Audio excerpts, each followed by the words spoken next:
Praise the lord అండి. మన ప్రభు అయిన యేసుక్రీస్తు పరిశుద్ధ నామంలో మీకు మీ కుటుంబ సభ్యులకు శుభములు తెలియచేయుచున్నాను. ఈ సాయంకాల సమయం దేవునితో మనము గడపవలసిన సమయము. ఉదయము, మధ్యాహ్నము, సాయంకాలము దేవుణ్ణి మనము ఆయనతో సంబంధము కలిగి జీవించుట అది మానవునికి ధన్యకరం. కాబట్టి మనం ఇప్పుడు దేవునితో మనము కొద్ది నిమిషములు గడుపుదాం.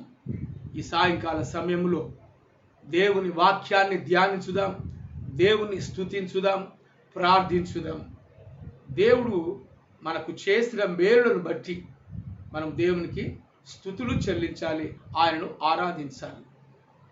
ఒక చిన్న ప్రార్థన చేస్తూ ప్రారంభించుకుని తర్వాత ఒక పాట పాడుకొని దేవుని ఆరాధించి వాక్యములోనికి మనం వెళదాం. దయచేసి ప్రార్థన చేసుకుందాం. ఈ లైవ్లో పాల్గొన్న ప్రతి ఒక్క బిడ్డ మీరు ఏకీభించవలసిందిగా నేను కోరుకుంటున్నాను. దయతో నా మనవి ఆలకించి సహకరించవలసిందిగా మిమ్మల్ని బ్రతిమాలి కోరుకుంటున్నాను. ప్రార్థించుకుందాం. దయచేసి తలలు వంచండి, ప్రార్థనలో ఏకీభవించండి. మహాగణుడా, మహోన్నతుడా, పరిశుద్ధుడా, ప్రేమగల తండ్రి, కృపా సత్య సంపూర్ణమైన దేవా, నీ ఘనమైన నామానికి వందనాలు, కృతజ్ఞతాస్తుతులు చెల్లిస్తున్నాను. ఇదిగో ప్రభా, ఈ దినమంతా ప్రభా మీరు మాతో ఉన్నారు. మా ప్రతి పనులలో నీ కృపను చూపించారు. పగలు ఎండ దెబ్బ తగలకుండా మమ్మల్ని కాపాడి మరి ఈ సాయంకాల సమయంలో నీ యొక్క ఆరాధన ఈ కూటంలో ప్రభా మమ్మల్ని నిలబెట్టినందుకు నీకు వందనాలు చెల్లిస్తూ ఉంటున్నాం. ప్రభా, మరి ఇటు దినాన్ని చూడక ఎంతోమంది మరణించి ఉంటున్నారు. కానీ మీ అపారమైన నీ ప్రేమ, నీ కృప చేత మమ్మల్ని బ్రతికించి ప్రభా నీ సజీవ లెక్కలో ఉంచి ఆయన ఈ యొక్క సాయంకాలపు ఈ యొక్క స్తుతి నైవేద్య ఈ కూటములో ప్రభా మీరు మమ్మల్ని పాల్గొన చేసినందుకై నీకు వందనాలు, స్తోత్రాలు చెల్లిస్తూ ప్రభా ఈ కార్యక్రమం అంతట్లో ప్రభా నీ కృపను చూపించండి, నీ పరిశుద్ధాత్మను కుమ్మరించమని ప్రార్థిస్తున్నాం. ఎంతమంది అయితే బిడ్డలు ప్రభా మరి లైవ్లో పాల్గొని ప్రభా మరి నీ వాక్యాన్ని విని ఆయన ఈ కూటంలో ఏకీభవించి ఉంటున్నారో అట్టి వారిని, ఆ కుటుంబాన్ని మీరు పేరు పేరు వరుసన దీవించుమని, ఆశీర్వదించుమని యేసుక్రీస్తు అతి పరిశుద్ధ నామములో అడిగి ప్రార్థిస్తూ స్తుతిస్తున్నాను తండ్రి.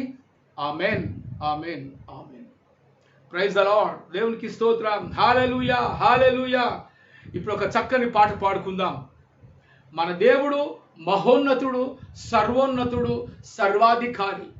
కాబట్టి ఆ సర్వోన్నతునికి మనము స్తుతులు చెల్లిస్తూ ఆ పాట పాడుకుందాం. ఈ పాటను మన యేసన్న గారు చాలా చక్కగా పాడారు. ఆ పాట మీ అందరికీ తెలుసు. కాబట్టి మీరు కూడా ఈ పాటను ఏకీభవించి పాడాలి. పాడుతూ చప్పట్లు కొడుతూ దేవుని స్తుతించాలి.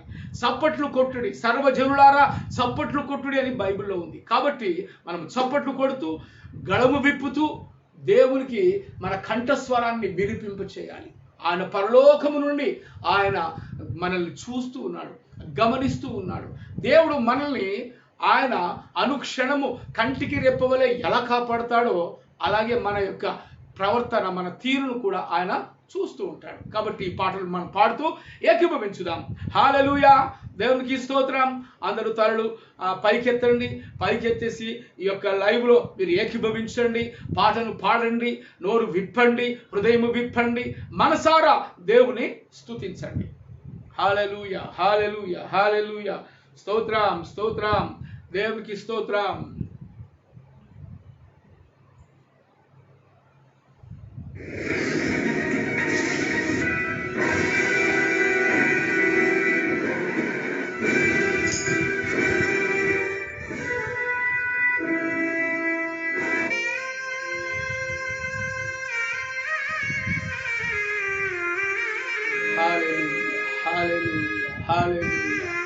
స్తోత్రం, స్తోత్రం, స్తోత్రం, స్తోత్రం. స్తుతి మహిమ నీకే కలుగునుగాక తండ్రి.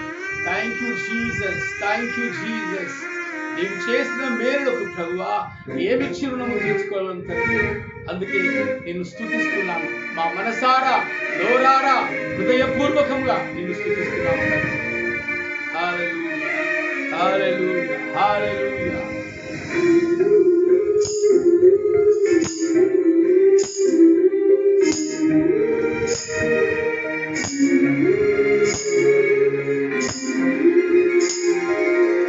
సర్వోన్నతుడా, సర్వోన్నతుడా నీవే నాకు ఆశ్రయ దుర్గము. సర్వోన్నతుడా నీవే నాకు ఆశ్రయ దుర్గము. ఎవ్వరు లేరు నాకు ఇలలో, ఎవ్వరు లేరు నాకు ఇలలో, ఆదరణ నీవేగా, ఆనందం నీవేగా, ఆదరణ నీవేగా, ఆనందం నీవేగా.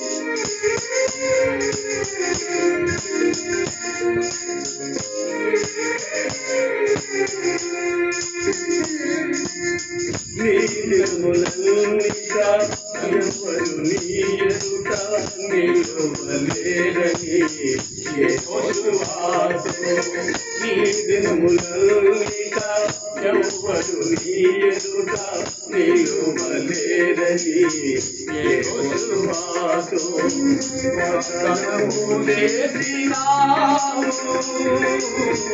వాగ్దాన భూమిలో చేసినావు, వాగ్దానము చేసినావు, వాగ్దాన భూమిలో చేసినావు.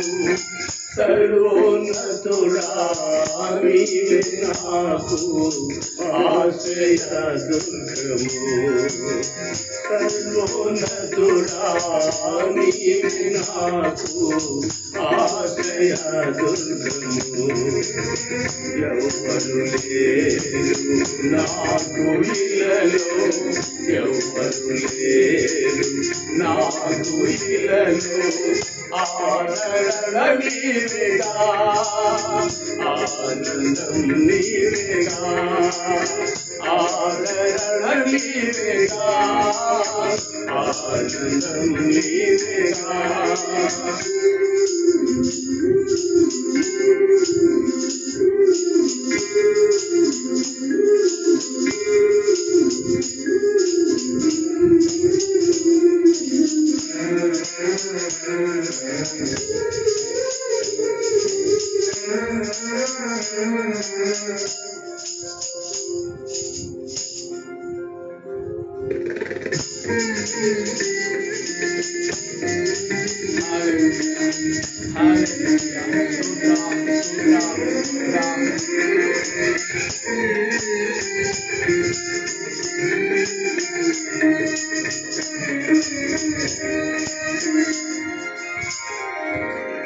నిందల పాలై నిత్య నిబంధన నీతో చేసిన దానియేలుకు, నిందల పాలై నిత్య నిబంధన నీతో చేసిన దానియేలుకు, సింహాసనమిచ్చినావు,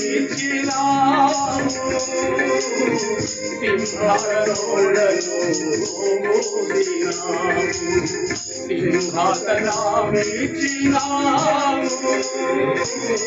సింహాసనోడను మోదినావు. సర్వోన్నతుడా నీవే నాకు ఆశ్రయ దుర్గము. సర్వోన్నతుడా నీవే నాకు ఆశ్రయ దుర్గము. ఎవ్వరు లేరు నాకు ఇలలో ఎవరు లేరు, నాకు ఇలలో ఆదరణ నీవేగా, ఆనందం నీవేగా, ఆదరణ నీవేగా, ఆనందం నీవేగా. వైరస్ వ్యాధి కంటే భయానకమైనది దాని గురించి మాట్లాడరు. సంశయిస్తూ ఉండగా హల్లెలూయా, హల్లెలూయా.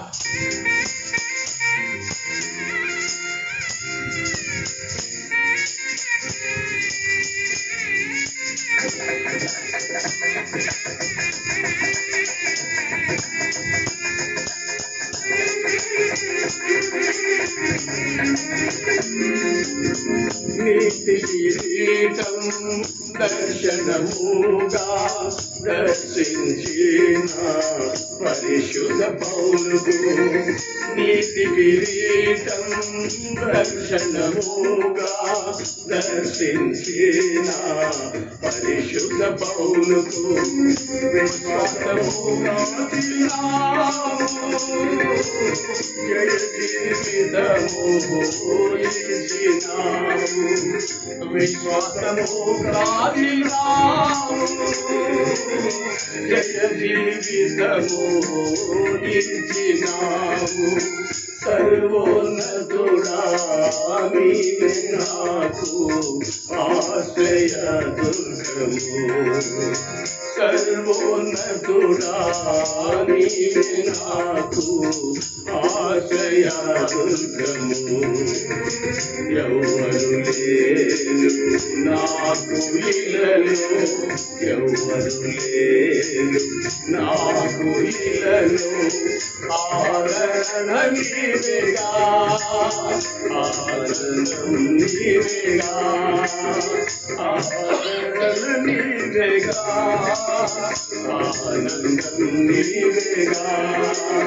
సర్వోన్నతుడా నీవే నాకు ఆశ్రయ దుర్గము.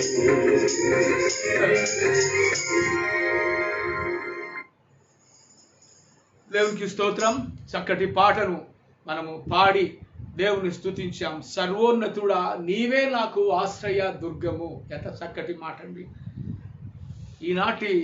ఈనాటి కాలపు దావీదు అనగా మన యేసన్న గారు ఆయన పాడి వినిపించిన ఆ చక్కని పాట హృదయానందం.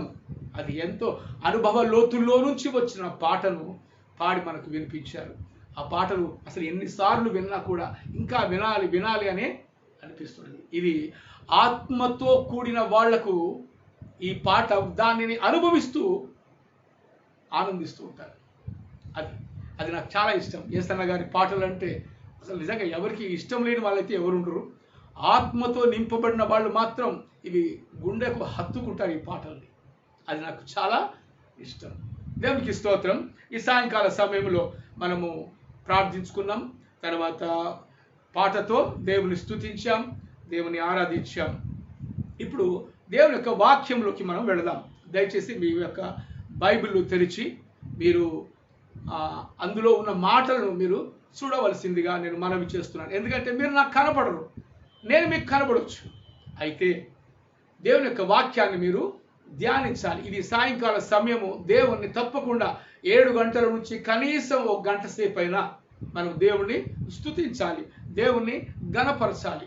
ఇప్పుడు వాక్యంలోకి వెళదాం. యోహాను సువార్త 11వ అధ్యాయం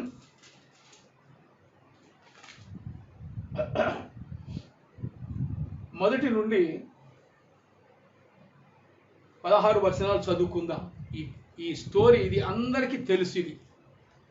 అయినా కూడా దేవుడు మనతో కొన్ని విషయాలు మాట్లాడుతూ ఉంటాడు. ఒకరొకరికి ఒక్కొక్క మాట తన హృదయానికి వారి యొక్క జీవితాలకు తగులుతూ ఉంటుంది. కాబట్టి ప్రతి వాక్యములో తెలిసిన వాక్యమే అని అనుకోకుండా తెలియవలసినవి ఏమైనా ఉంటాయేమోనని మనము ఆ వాక్యము కొరకు ఎదురు చూడాలి. ఆహారము కొరకు పిల్లలు ఏ విధంగా ఎదురు చూస్తుంటారో మనము దేవుని బిడ్డలం కాబట్టి ఆ జీవాహారము కొరకు మనము ఎదురు చూడాలి. యోహాను సువార్త 11వ అధ్యాయం మొదటి నుండి 16 వచనాలు చదువుకుందాం. దయచేసి మీరందరూ ఏకీపించవలసిందిగా కోరుతున్నాను. మరియు ఆమె సహోదరి అయిన మార్త అను వారి గ్రామమైన బెతనియాలోనున్న లాజరు అను ఒకడు రోగి ఆయను. ఆ లాజరు ప్రభువునకు అత్తరు పూసి తల వెంట్రుకలతో ఆయన పాదములు తుడిచిన మరియ సహోదరుడు. ఇక్కడ రెఫరెన్స్ ఇస్తున్నాడు. లాజరు ఎవరు అనేది రెఫరెన్స్ ఇస్తున్నాడు. మరియ సహోదరుడు యేసు ప్రభు పాదాలకు విలువైన అత్తరు జటమాంసిని, ఆ యొక్క అత్తరు బుట్టిని పగులగొట్టి ఆ అత్తరును ఆయన పాదములకు పూసి తన తల వెంట్రుకలతో తుడిచిన ఆ మరియ యొక్క సహోదరుడు లాజరు. ఇది రెఫరెన్స్ అన్నమాట.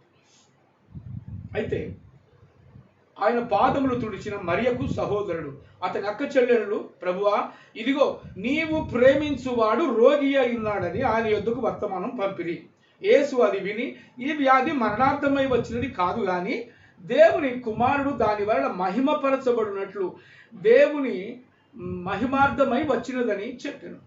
యేసు మార్తను ఆమె సహోదరిని లాజరును ప్రేమించాను. అతడు రోగి అయి ఉన్నాడని యేసు వినినప్పుడు తానున్న చోటనే ఇంకా 2 దినములు నిలిచాను. అటు దిమ్మట ఆయన మనము యూదయ అయిన తిరిగి వెళుదమని తన శిష్యులతో చెప్పగా ఆయన శిష్యులు, బోధకుడా ఇప్పుడే యూదులు నిన్ను రాళ్ళతో కొట్టు చూడురే, అక్కడికి తిరిగి వెళుదువా అని ఆయనను అడిగిరి. అందుకు యేసు, పగలు 12 గంటలున్నవి కదా, ఒకడు పగటి వేళ నడిచిన ఎడల ఈ లోకపు వెలుగును చూసును గనుక తొట్టుపడడు. అయితే రాత్రి వేళ ఒకడు నడిచిన ఎడల వాని యందు వెలుగు లేదు గనుక వాడు తొట్టుపడునని చెప్పాను. ఆయన ఈ మాటలు చెప్పిన తర్వాత, మన స్నేహితుడైన లాజరు నిద్రించుచున్నాడు, అతనిని మేలుకొల్ప వెళ్ళుచున్నానని వారితో చెప్పగా శిష్యులు, ప్రభువా అతడు నిద్రించిన ఎడల బాగుపడునని. యేసు అతని మరణమును గూర్చి ఆ మాట చెప్పెను గాని వాడు ఆయన నిద్ర విశ్రాంతిని గూర్చి చెప్పుచున్నానని అనుకుని. కావున యేసు, లాజరు చనిపోయెను, మీరు నమ్మునట్లు నేనిక్కడ ఉండలేదని మీ నిమిత్తము సంతోషించుచున్నాను. అయినను అతని యొద్దకు మనము వెళ్ళుదము రండని స్పష్టముగా శిష్యులతో చెప్పెను. అందుకు దిదుమ అనబడిన తోమ ఆయనతో కూడా చనిపోవుటకు మనమును వెళ్ళుదామని తన తోటి శిష్యులతో చెప్పాను. దేవునికి స్తోత్రం. ఈ చక్కటి మాటలు మనం ఇంకా ధ్యానించుకోవాలి, మనము చూడాలి. ఎందుకంటే దాని వెనకాల ఉన్న వాక్య భాగం అంతా మనము తరిచి చూడాలి. అప్పుడు దాని యొక్క మర్మం ఏమిటో, దాని యొక్క రహస్యం ఏమిటో మనకు అర్థమవుతుంది. ప్రియమైన దేవుని బిడ్డలారా, ఇక్కడ ఏమంటుంటే బేతనియా అనే ఒక గ్రామంలో మరియా మార్త అను 2 అక్క చెల్లెళ్ళు ఉన్నారు. వీరికి ఒక సహోదరుడు, ఆయన పేరు లాజరు, ఆయన కూడా ఉన్నాడు. ఈ లాజరు యొక్క స్టోరీ ఇక్కడ వరకు మాత్రమే ఉంటుంది, ఇదే గ్రంథంలో ఉంటుంది, ఇక్కడ మాత్రమే ఉంటుంది. ఇతడు యొక్క పుట్టుక కానీ ఇతని యొక్క మళ్ళీ తిరిగి మరణము కానీ బైబిల్లో మనకి ఎక్కడ కనపడదు. ఇక్కడ ఒక దగ్గర మాత్రమే కనబడుతుంది. లాజరు దేవుడు ప్రేమించిన వ్యక్తి. లాజరు అనేది దేవుడు ప్రేమించిన వ్యక్తి. ఈ బేతనియా గ్రామంలో వీరు నివసిస్తూ ఉన్నారు. ఎవరు? మార్త, మరియా మరియు వారి సహోదరుడైన లాజరు. అయితే ఇక్కడ ఏమంటున్నట్టే అతని అక్క చెల్లెళ్ళు, ప్రభువా ఇదిగో నీవు ప్రేమించువాడు రోగి అయి ఉన్నాడు. చూసారండి, నీవు ప్రేమించువాడు రోగి అయి ఉన్నాడు. మరి యేసు ప్రభు ప్రేమించువాడు ఎందుకు రోగి అయి ఉండాలి కదా? యేసు ప్రభువు ప్రేమించువాడు ఎందుకు రోగి అయి ఉన్నాడు? ఆయన ప్రేమించువాడు ఆరోగ్యంగా ఉండాలి, ఆయన ప్రేమించువాడు అభివృద్ధి చెంది ఉండాలి, ఆయన ప్రేమించువాడు ఆయన అన్ని విషయంలో సమృద్ధిగా ఉండాలి. అయితే మరి ఇక్కడ ఆయనను ప్రేమించువాడు, యేసు ఎవరినైతే ప్రేమిస్తున్నాడో వాడు రోగి అయి ఉన్నాడంట. చూసారండి, వాడు రోగి అయి ఉన్నాడు. ఎందుకు రోగి అయి ఉన్నాడు? యేసు ప్రభు ప్రేమిస్తున్నాడు. ఎవరిని? లాజరును ప్రేమిస్తున్నాడు. మరి లాజరుని ప్రేమించాడా? ఏమండి, లాజరునే ప్రేమించాడా? ఆలోచించండి. యోహాను సువార్త 3వ అధ్యాయం 16వ వచనంలో ఏముంటుంది? దేవుడు లోకమును ఎంతో ప్రేమించను అని ఉంటుంది. మరి ఇక్కడ లాజరును ప్రత్యేకంగా ప్రేమించను అని ఉంటుంది. అదే అండి ప్రేమించేదానికి ఇప్పుడు మన బిడ్డలను మనము తల్లిదండ్రులమైన మనము ప్రేమిస్తున్నాము. ఎంతమంది బిడ్డలు కుటుంబంలో ఉంటారో అంతమందిని మనం ప్రేమిస్తాం. కానీ తల్లికి కానీ అటు తండ్రికి కానీ చిన్న కొడుకు మీద ప్రేమ, లేకపోతే పెద్ద కొడుకు మీద ప్రేమ, ఇలా ఒక ప్రత్యేకమైన ప్రేమ ఉంటుంది. అలాగే యేసు ప్రభు కూడా ఒక ప్రత్యేకమైన ప్రేమ ఈ లాజరు పట్ల ఉంది. అందుకే నీవు ప్రేమించు, చూసా, యేసు ప్రభు ప్రేమించేవాడు నా తమ్ముడు అని ఈ అక్క చెల్లెళ్ళకు కూడా తెలిసిపోతుంది. ప్రియమైన దేవుని బిడ్డలారా, ఇక్కడ ఆలోచించండి. నీవు ప్రేమించే లాజరు, చూసారు ఎంత చక్కగా వాళ్ళు చెబుతున్నారు. అక్క చెల్లెళ్ళు మార్తా మరియలు వీళ్ళు చెబుతున్నారు, నీవు ప్రేమించు లాజరు అని అంటున్నారు. చూసారా, నీవు ప్రేమించు ఈ లాజరు రోగి అయి ఉన్నాడు అని చెప్తున్నాడు. నీవు ప్రేమించు లాజరు రోగి అయి ఉన్నాడని అతని యొద్దకు వర్తమానము పంపారంట. చూసారా, వర్తమానం పంపారు ఈ అక్క చెల్లెళ్ళు ఇద్దరు కలిసి. మరి యేసు ప్రభు ఎక్కడ ఉన్నాడో ఆయన యొద్దకు ఈ వర్తమానం మీరు తెలియజేయడం అని చెప్పి కొంతమందిని పంపించుంటారు. ఎవరినో ఒక వ్యక్తిని పంపించుంటాడు యేసు యొద్దకు. అప్పుడు యేసు ఆ ఏరియాలో అలా తిరుగుతూ, ఆ యూదయ ప్రాంతమంతా తిరుగుతూ బేతనియా గ్రామంలోకి రావడానికి ఆయన వస్తున్నాడు అన్నమాట. అయితే ఇక్కడ ఏమంటున్నాడంటే, నీవు ప్రేమించువాడు రోగి అయి ఉన్నాడని ఆయన యొద్దకు వర్తమానం పంపిణీ. యేసు అది విని, ఈ వ్యాధి మరణార్థమైనది కాదు. చూసారా, యేసు ప్రభు ఒకటే ధైర్యం ఇచ్చేశాడు, ఒక మాట చెప్పేశాడు, ఈ వ్యాధి మరణార్థమైనది కాదు. మరి నీకు వచ్చిన వ్యాధి కూడా మరణార్థమైనది కాదు. ఎప్పుడో తెలుసా, యేసులో నీవు ఉన్నప్పుడు అది మరణార్థమైనది కాదు. మరి యేసు లాజరును ప్రేమించినప్పుడు మరి లాజరు కూడా యేసును ప్రేమించాడు. యేసు యొద్దకు ఆయన వచ్చి ఉన్నాడు. యేసుతో ఆయనకు స్నేహం ఉంది. కనుకనే ఎప్పుడైతే ఒక మాట అనుకుంటాం, give respect, take respect, do love మీ, ఇదన్నమాట. ఎందుకంటే యేసు ప్రభు నిన్ను ప్రేమిస్తున్నప్పుడు నీవు కూడా ఆయనను ప్రేమించాలి. యేసు ప్రభును నువ్వు ప్రేమించాలి. నిన్ను ప్రేమిస్తున్నాడు. ఒకవేళ నీవు ప్రేమించటంలో మర్చిపోయావో, వెనకబడిపోయావో, దిగజారిపోయావో, కానీ యేసు ప్రేమలో ఎలాంటి లోపం లేదండి. అందుకే ఇక్కడ నీవు ప్రేమించు లాజరు రోగి అయి ఉన్నాడు. చూసారా, అయితే ఎవరైతే వర్తమానము పంపారో, యేసు యొద్దకు చెప్పారో, అప్పుడు వాళ్ళు ఏమంటున్నారంటే, యేసు అంటాడు వాళ్ళతో, ఇది మరణార్థమైన రోగం అయితే కాదు. మరి ఇప్పుడు ఈ ప్రపంచంలో మరణార్థమైన రోగం వచ్చింది. అది కంటి కనపడని రోగం వచ్చింది. మనిషిని కృంగదీస్తూ ఉంది. అది కనపడకుండానే లోపలికి ప్రవేశిస్తుంది. దాని పేరే కరోనా, దాని పేరే పాపము.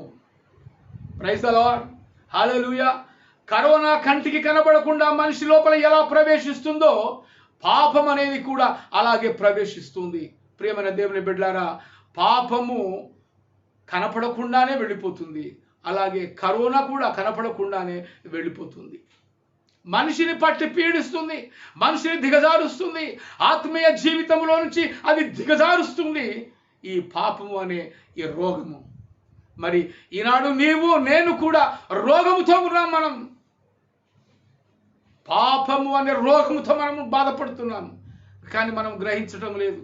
ఒక వ్యక్తి అంటాడు, ఒక పెద్ద ఆయన అంటాడు, వీళ్ళంతా ఏంటండి, పాపులు అంటారు. ఈ పాపులు అనే దాంట్లో నుంచే పాపులేషన్ వచ్చిందా అని అన్నాడు. ఈ పాపులు అనేది పుట్టుకతో పాపము అనేది గ్రహించాలి. పుట్టుకతో పాపము అనగా మానవుడు జన్మపాపి, మానవుడు కర్మపాపి.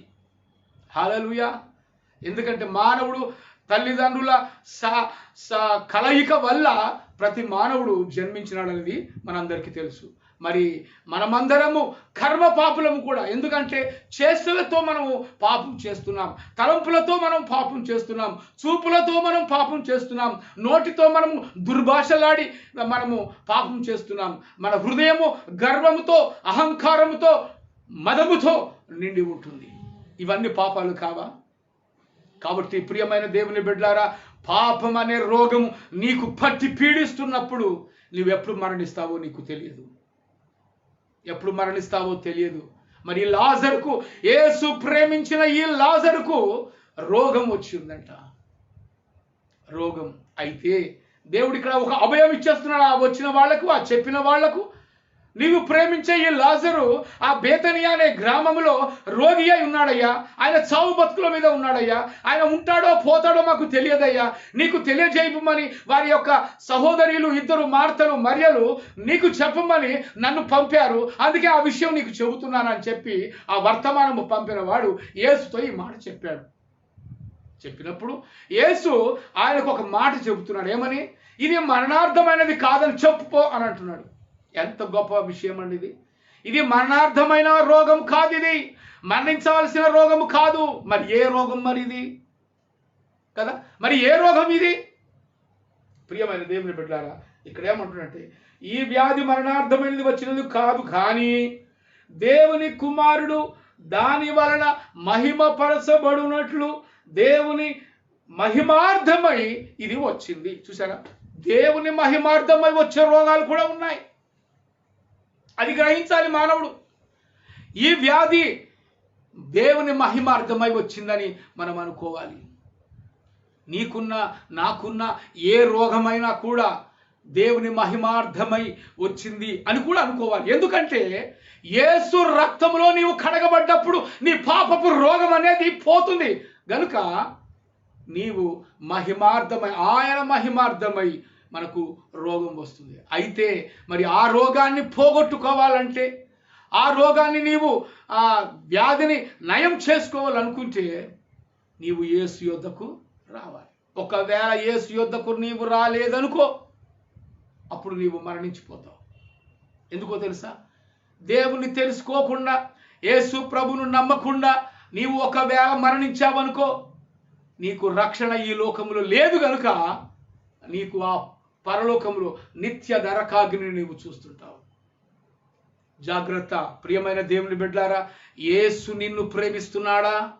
యేసును నీవు ప్రేమిస్తున్నావా? ఏ స్థితిలో ఉన్నావు నువ్వు? ఆలోచన చేయండి ప్రియమైన దేవుని బిడ్డలారా. ఇక్కడ ఏమంటున్నంటే ఇది దాని వలన దేవుని కుమారుడు మహిమపరచబడినట్లు దేవుని మహిమార్థమై వచ్చినది అని అన్నాను. ప్రైజ్ ది లార్డ్, హల్లెలూయా. దేవుని మహిమార్థమై వచ్చింది లాజరుకు వచ్చిన రోగము. మరి నీకు వచ్చిన రోగము దేవుని మహిమార్థమై వచ్చిందా? అయితే పాపపు రోగమును నీవు పోగొట్టుకోవాలంటే యేసు యొద్దకు నీవు రావాలి. యేసు యొద్దకు నీవు రావాలి. అప్పుడు యేసు భౌతికంగా సజీవంగా మనుష్య రూపంలో ఉన్నాడు కాబట్టి ఆయన బేతనియా అనే గ్రామంలోకి వెళ్ళాడు. మరి ఇప్పుడు యేసు ప్రభు నీ యొద్దకు పరిశుద్ధాత్మ రూపంలో వస్తున్నాడు, వాక్య రూపంలో వస్తున్నాడు. దేవుని సేవకునితో మాట్లాడినట్టుగా దేవుడు మాటలు నీతో మాట్లాడుతున్నాడు. మరి నువ్వు గ్రహిస్తున్నావా? ప్రియమైన దేవుని బిడ్డలారా, యేసు ప్రభువు ప్రేమించిన లాజరుకే రోగం వచ్చినప్పుడు మరి మనం ఎంత అండి కదా? ఆలోచన చేయండి. ఇక్కడ ఏమంటున్నాడంటే యేసు మార్తను, ఆమె సహోదరిని లాజరును ప్రేమించను. చూసారా? ఇక్కడ ఇంకా చెబుతున్నాడు. ఏమంటున్నాడంటే యేసు మార్తను, మరియను మరియు లాజరును ప్రేమించాడు. మరి పక్కనున్న శిష్యులను ప్రేమించలేదా? మరి ఆ జనాంగము, ఆ ఏరియాలో ఉన్న ఆ జనాంగాన్ని ప్రేమించలేదా? యేసు లోకమును ప్రేమించెను. లోకములో నీవున్నావు, నేనున్నాను, మనందరము ఉన్నాము. ప్రతి దేశములో ఉన్న ప్రతి వ్యక్తిని దేవుడు గంపంత కన్ను పెట్టి చూస్తున్నాడు. నిన్ను నన్ను ప్రేమిస్తున్నాడు. హల్లెలూయా, హల్లెలూయా, దేవునికి స్తోత్రం. ఇక్కడ ఏమంటున్నాడంటే యేసు మార్తను, ఆమె సహోదరుని లాజరును ప్రేమించను. అతడు రోగి అయి ఉన్నాడని యేసు విని తానున్న చోటనే ఇంకా 2 దినములు అక్కడ గడిపాడంట. చూసారా? ఇక్కడ ఏమంటారు? ఇక్కడ యేసు తన స్నేహితుడైన, తను ప్రేమించిన లాజరును ఒకవేళ ప్రేమించాడు. మరి ఈ విషయం తెలిసినప్పుడు ఇమ్మీడియట్లీ పరిగెత్తాలి కదా, కానీ పరిగెత్తలేదు, గబగబా వెళ్ళలేదు, ఏమైందో చూద్దామని ఆతురతతో అక్కడికి వెళ్ళలేదు. ఇలా వెళ్ళే వాళ్ళు ఎవరో తెలుసా? నీవు నేను వెళ్తాం. ఎందుకంటే మనం మానవులం. ఏదైనా ఆపద వచ్చినప్పుడు అయ్యో అలా అయిందా, అయ్యో వెళ్ళం పద తొందరగా అని చెప్పేసి మనము గాబరా పడుతూ మన బంధువుల యొద్దకు, మన స్నేహితుల యొద్దకు మనం వెళుతూ ఉంటాం. కానీ యేసు మాత్రం ఏమాత్రం చెక్కు చెదరలేదు, గాబరా పడలేదు. ఆ వార్త విన్నప్పుడు, ఏ వార్త? నీవు ప్రేమించిన లాజరు రోగి అయి ఉన్నాడని తెలిసినప్పుడు అతడు ఉన్న చోటనే ఇంకా 2 దినములు గడిపాను అని ఉంటుంది. చూసారా? యేసు నీ దగ్గరికి రావడానికి ఆయన సిద్ధంగా ఉన్నాడు. కానీ ఆయన ఎందుకు లేట్ చేస్తున్నాడో తెలుసా? నీవు ఇప్పుడైనా మారతావేమోనని, ఈ రోజుకైనా నువ్వు మారతావేమోనని, ఆయన వద్దకు వస్తావని ఆయన ఎదురు చూస్తూ ఉన్నాడు. అందుకే ఆయన ఇంకా 2 రోజులు లేట్ చేస్తున్నాడు. అక్కడే ఉంటున్నాడు. నీ కోసం, నా కోసం ఆయన ఎదురు చూస్తున్నాడు. నా బిడ్డ, నా ఉపదేశం విను, నా యొద్దకు నువ్వు రా, నా రక్తంతో నిన్ను కడుగుతాను, నిన్ను శుద్ధినిగా చేస్తాను, నా బిడ్డగా మారుస్తాను. ఎందుకో తెలుసా? నేను పరిశుద్ధులను కనుక మీరును పరిశుద్ధులై ఉండుడని యేసు ప్రభు చెప్తున్నాడు ఇక్కడ. హల్లెలూయా, హల్లెలూయా. అయితే ఇక్కడ ఏమంటున్నాడు? ఇంకొక మాట మనం చూసుకుందాం. అటు పిమ్మట మనము యూదయ అను తిరిగి వెళుదామని తన శిష్యులతో చెప్పగా శిష్యులు బోధకుడా అని చెప్పేశాడు. తర్వాత 11వ వచనంలో మనం చూద్దామండి. ఆయన ఈ మాటలు చెప్పిన తర్వాత మన స్నేహితుడైన లాజరును నిద్రించుతున్నాడు, అతను మేలుకొల్ప వెళ్ళుచున్నానని వారితో చెప్పగా. చూసారా? మన స్నేహితుడైన లాజరు నిద్రించుచున్నాడు. చూసారా? యేసు ప్రభు యొక్క దృష్టిలో మరణం ఎలాంటిదంట? నిద్ర.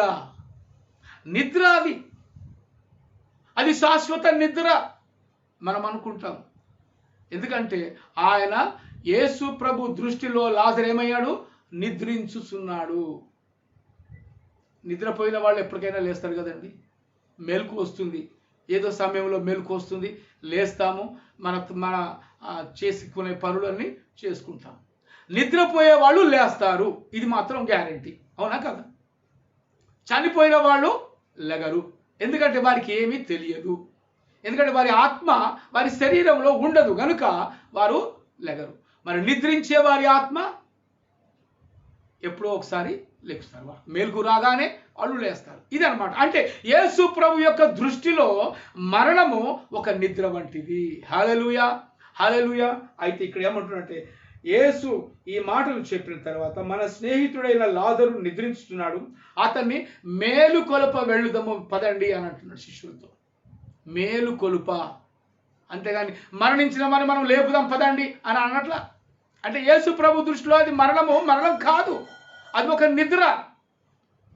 కాబట్టి అతన్ని మేలుకొలుపుదాం వెళ్ళుదాము పదండి అని చెప్పి శిష్యులతో చెప్పగా, ప్రభువా ఒకవేళ అతడు నిద్రించిన ఎడల బాగుపడునని అనిరి.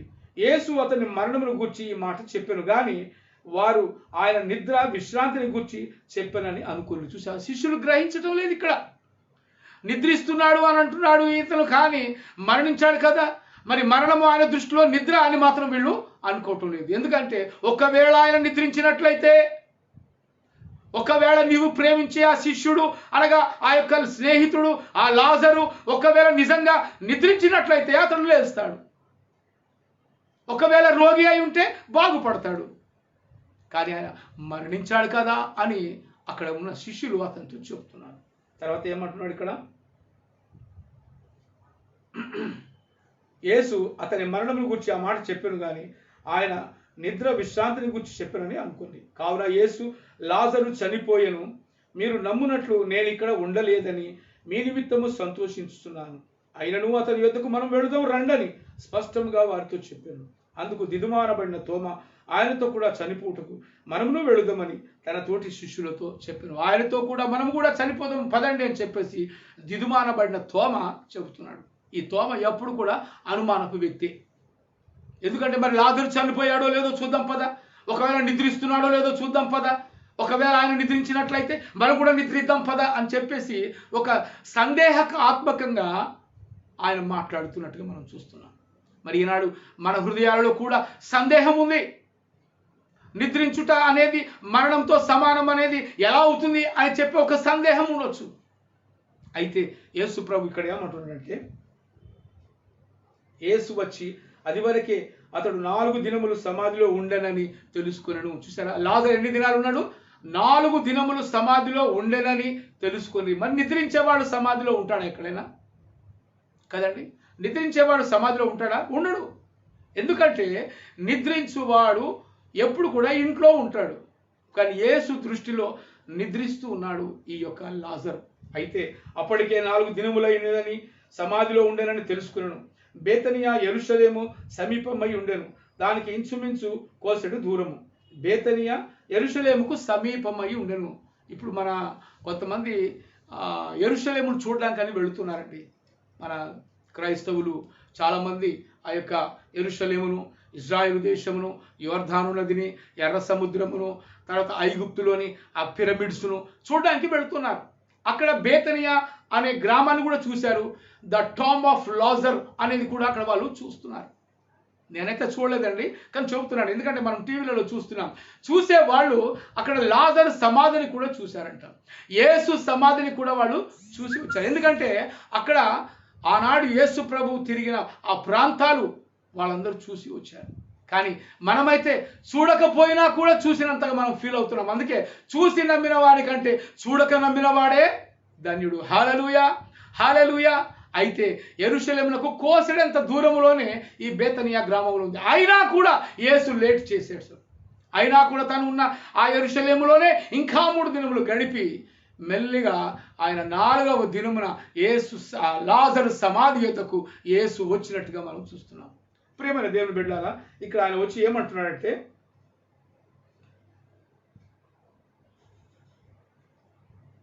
యూదులు అనేకులు వారి సహోదరుని యొద్దకు గూర్చి మార్తను మరియను పరామర్శించుటకై వారి యొద్దకు వచ్చిండ్రి. మార్త యేసు వచ్చుచున్నాడని విని ఆయనను ఎదుర్కొన వెళ్ళెను, కానీ మరియ ఇంటిలోనే కూర్చొని ఉండేను. చూసారా, మార్త యేసు వచ్చుస్తున్నాడని ఎరిగి ఆయనను ఎదుర్కొనడానికి వెళుతుంది. ప్రియమైన దేవుని బిడ్డలారా, యేసు వచ్చుస్తున్నాడని ఎరిగి ఆ మార్త పరిగెత్తుకుంటూ వెళ్ళి యేసును ఎదుర్కొంటుంది, యేసును ఆహ్వానిస్తుంది. అయ్యా, యేసయ్యా, నా ఎందుకు నువ్వు రావడానికి ఎందుకు ఇంత లేట్ చేశావు? నీ ఒకవేళ ఇక్కడ ఉండిన ఎడల నా సహోదరుడు చనిపోకపోవును కదా అని ఆమె కాళ్ళ వేళ్ల పడుతూ ఆయనను ఎదుర్కొంటున్నది. ఆయనతో కన్నీరు విడుస్తూ ఆమె ఏడుస్తూ బాధపడుతున్నట్టుగా మనం చూస్తున్నాం. ఇక్కడ ఒక మాట చూసుకుందామండి. ప్రభువా, నీవు కూడా ఇక్కడ ఉండిన ఎడల నా సహోదరుడు చావకుండును. ఇప్పుడైనను, చూసారా ఒక మాట, ఇప్పుడైనను నీవు దేవుణ్ణి ఏమడిగినను దేవుడు అది నీకు అనుగ్రహించునని ఎరుగుదునను. ఇక్కడ చాలా మర్మం ఉందండి. ఇక్కడ ఇప్పుడైనను నీవు దేవుణ్ణి ఏది అడిగినను అది నీకు అనుగ్రహించును అంటే ఇక్కడ ఏమర్థమవుతుంది మనకు? తండ్రి ఎక్కడున్నాడు? పైన ఆకాశమందు ఉన్నాడు. కుమారుడు ఎక్కడున్నాడు? భూమి మీద సంచరిస్తూ ఉన్నాడు. అంటే యేసు పరలోకం నుండి దిగి వచ్చిన దేవుని కుమారుడని ఈ మార్తా మరియలు గ్రహిస్తూ ఉన్నారు. హల్లెలూయా, హల్లెలూయా. ఇక్కడ ఏమంటున్నాడు? ఇక్కడ ఇప్పుడైనను నీవు దేవుణ్ణి ఏమి అడిగినను దేవుడు నీకు అనుగ్రహించును. చూసారా, ఎంత విశ్వాసం అండి ఇది! మార్తకు ఎంత విశ్వాసం ఉంది. అయినను ఇప్పుడు నీవు ఏం అడిగినను దేవుడు నీకు అది అనుగ్రహించును. ఇది ఇక్కడ ఈ మాట మనం చూసుకున్నాం. తర్వాత యేసు సముద్రం మీద నడిచినప్పుడు పేతురు వాళ్ళు సముద్రం మీద వలలు వేసి చేపలు రాత్రంతా పట్టారు. ఒక్క చేప కూడా వారికి దొరకలేదు. అప్పుడు యేసు వచ్చేసి, మీరు ఈ కుడి తట్టు మీరు మీ వలలు వేయుడి అని చెప్పినాడు. ప్రభువా, మేము రాత్రంతా శ్రమ పడినాము, ఒక్క చేప కూడా మాకు పడలేదు, ఆయనను అంటున్నాడు. ఇక్కడ పేతురు ఏమంటున్నాడు?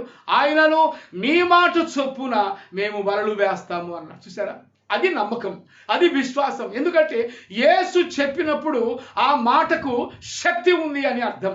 వీరు నమ్మారు, ఇక్కడ శిష్యులు నమ్మారు, పేతురు నమ్మాడు కనుక ఆయనను నీ మాట చొప్పున మేము వలలు వేతుము. మరి ఈనాడు సహోదరుడా, నీవు ఆయనను దేవుని మాటకు నువ్వు లోబడుతున్నావా? నువ్వు వల వేస్తున్నావా?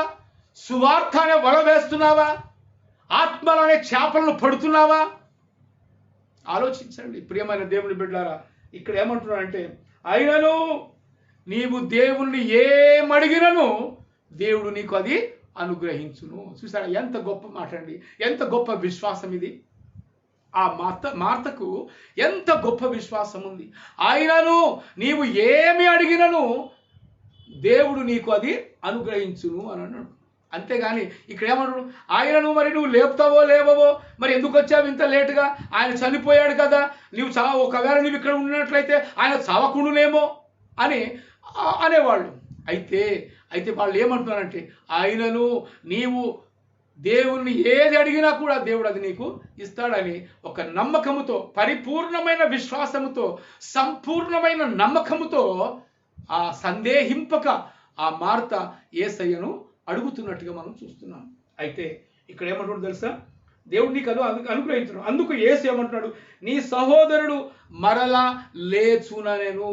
హల్లెలూయా, హల్లెలూయా, దేవునికి స్తోత్రం. నీ సహోదరుడు మరలా లేచును. చూసారా, ఎక్కడి నుండి లేచును?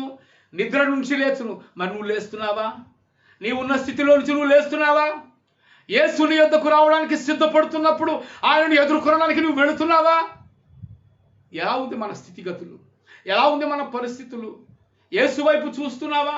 యేసు వైపు చూస్తూ ఆయన యొద్దకు నువ్వు వెళుతున్నావా?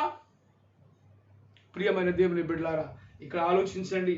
యేసు నీ సహోదరుడు మరలా లేచునని ఆమెతో చెప్పగా మార్త ఆయనను చూచి, అంత్యదినమున ఆయన లేచునని మాత్రమే నాకు తెలుసు అంటుంది. చూసారా, అంత్యదినమున అనగా యేసు ప్రభు రెండవ రాకడలో వచ్చినప్పుడు. ఇక్కడ ఎంత మర్మమండి నిజంగా. అంత్యదినమున మరలా లేచును అనేది మాత్రం తెలుసు. చూసారా, అంత్యదినమున మృతులైన వారు మొదట లేస్తారు. ఎవరు తెలుసా? క్రీస్తు నందు మృతులైన వారు మాత్రమే మొదట లేస్తారు. అది నమ్మకం, అది విశ్వాసం. కాబట్టి ప్రియమైన దేవుని బిడ్డలారా, ఇక్కడ ఏమంటున్నాడంటే, అంత్యదినమున పునరుత్థానమందు లేచునని ఎరుగుదును అనను. అందుకు యేసు, నేనే పునరుత్థానమును, నేనే జీవమునై ఉన్నాను. చూసావా, పునరుత్థానమును నేనే, జీవమును నేనే. ఎంత చక్కటి మాటలండి యేసు మాట్లాడుతున్న మాటలు. ఇలాంటి మాటలు ఈ లోకంలో ఎవరి నోటైనా మనం వింటున్నామా? ఎవరి నోటనైనా వింటున్నామా? దేవుళ్ళుగా పిలువబడ్డ వాళ్ళ లోటులో నుంచి ఒక్క మాటైనా ఇలాంటి మాట మనం వింటున్నామా? ప్రియమైన దేవుని బిడ్డలారా, ఆలోచించండి. అందుకు యేసు, నేనే పునరుత్థానమును జీవమునై ఉన్నాను, నాయందు విశ్వాసముంచువాడు చనిపోయినను బ్రతుకును. అది అన్నమాట. ఎవరైతే యేసు యందు విశ్వాసం ఉంచుతాడో వాడు చనిపోయినా కూడా మరలా బ్రతుకును. మరలా బ్రతుకును. ఎలా బ్రతుకును? ఎలా లేచును?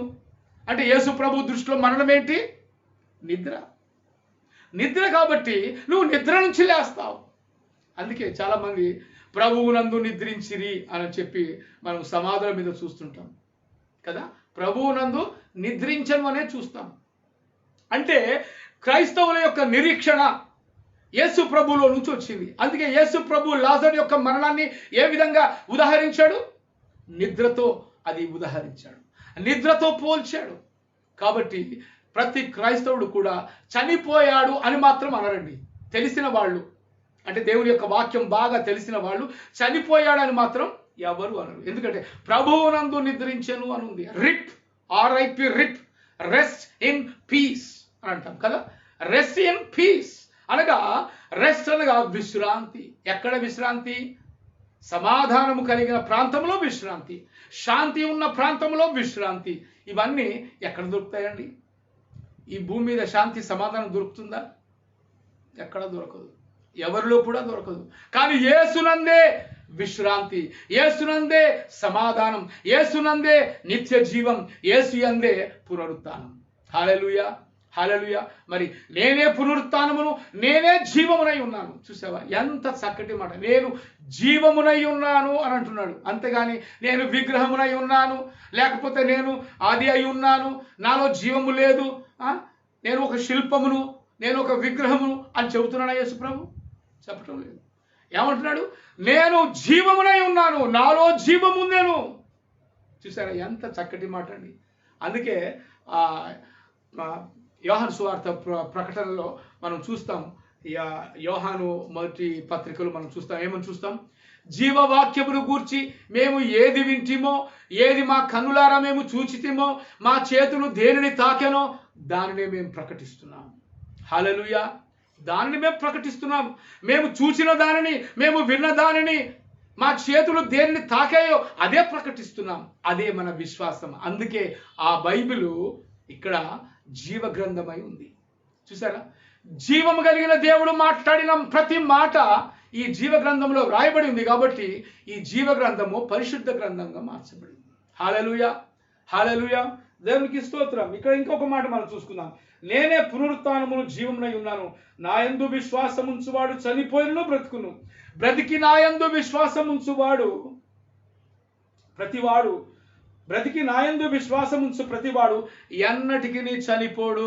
హల్లెలూయా, హల్లెలూయా. ఇక్కడ మరణాలు 2 రకాల మరణాలు ఉన్నాయి, 2 రకాల పుట్టుకలు ఉన్నాయండి. ఇక్కడ ఆలోచించండి, 2 రకాల మరణాలు. ఒకటి నంబర్ 1, తల్లి గర్భములో నుండి పుట్టటము, అది మొదటి జన్మము. తల్లి గర్భములో నుంచి పుట్టటము మొదటి జన్మ. తరువాత యేసు ప్రభువును నీ సొంత రక్షకునిగా అంగీకరించి లోకము నుండి వేరయి ఆయన యందు విశ్వాసం ఉంచి మారు మనస్సు పొంది నీటితో బాప్తిజం తీసుకొని నోటితో ఒప్పుకొని నీవు ఆయనను అంగీకరించినప్పుడు అది నీకు 2వ జన్మము. అది యేసులో జన్మము. అందుకే నీవు తిరిగి జన్మించావా అని అడుగుతారు చాలా మంది కదా. తిరిగి జన్మించడం అంటే యేసులో నువ్వు జన్మించావా, భూమి మీద జన్మించడం కాదు, యేసులో నువ్వు జన్మించావా. అయితే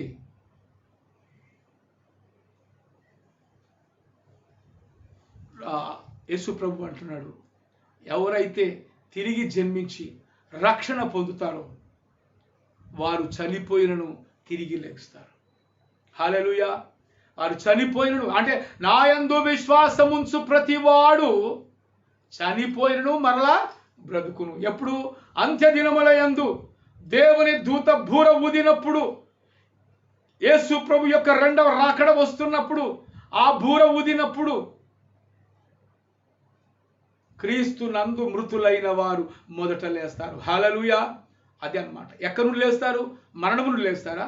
నిద్ర నుండి లేస్తారు. హల్లెలూయా, దేవునికి స్తోత్రం. అందుకే యేసు ప్రభు అంటే నా యందు విశ్వాసం ఉంచువాడు, అంతే. నా యందు విశ్వాసం ఉంచువాడు అంటే బ్రతికి ఉన్నవాడు, నా యందు విశ్వాసం ఉంచువాడు చనిపోయినను మరలా బ్రతుకును. కాబట్టి మరి మన యొక్క నిరీక్షణ, మన యొక్క లక్ష్యము, మనము చనిపోయినా కూడా తిరిగి లేపబడతామనే ఒక నిరీక్షణ ఈ క్రీస్తునందు మనకు దొరుకుతుంది. కాబట్టి చనిపోయిన తర్వాత కూడా మనకు జీవితం ఉంది. అది మహిమాకరమైన జీవితం, అది వాడబారని జీవితం. నిలవరమైన పట్టణంలో మనం ప్రవేశిస్తాం, పరలోక పట్టణంలో ప్రవేశిస్తాం, పరిశుద్ధ పట్టణంలో ప్రవేశిస్తాం, పరిశుద్ధిని కుడిపార్శ్వమున మనం కూర్చుంటాం.